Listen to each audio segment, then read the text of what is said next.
آج میں اقبال ڈے کے بارے میں مختصر تقریر کرنا چاہتی ہوں۔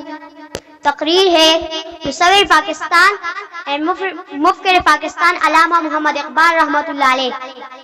ہر شیشہ ٹوٹ جاتا ہے پتھر کی چوٹ سے، ہر شیشہ ٹوٹ جاتا ہے پتھر کی چوٹ سے، پتھر ہی ٹوٹ جائے وہ شیشہ تراش کر۔ اقبال تیری قوم کا اقبال کو گیا، اقبال تیری قوم کا اقبال کو گیا، ماضی تو سنہرا ہے مگر حال کو گیا۔ محترم اساتذہ کرام اور میرے ہم مکتب ساتھیوں، السلام علیکم ورحمۃ اللہ وبرکاتہ۔ آج مجھے جس موضوع پر لفظ کا موقع ملا ہے اس کا عنوان ہے یوم اقبال۔ پیارے دوستو، ہر سال 9 نومبر کو پورے پاکستان میں شاعر مشرق علامہ محمد اقبال کا یوم پیدائش جوش و خروش سے منایا جاتا ہے۔ علامہ اقبال نے اپنی شاعری کے ذریعے بری صغیر کے مسلمانوں کو بیدار کیا۔ آپ نے فرمایا، خودی کو ہر بلند اتنا کہ ہر تقریر سے پہلے خدا بندے۔ علامہ محمد اقبال نے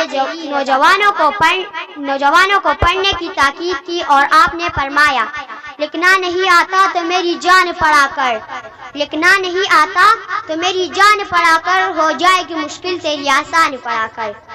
پڑھنے کے لیے اگر تجھے کچھ نہ ملے تو، پڑھنے کے لیے اگر تجھے کچھ نہ ملے تو ہے چہروں پہ لکھے درد کے عنوان پڑھا کر۔ لا ریب تیری روح کو تسکین ملے گی، لا ریب تیری روح کو تسکین ملے گی، تو قرب کے لمحات میں قرآن پڑھا کر۔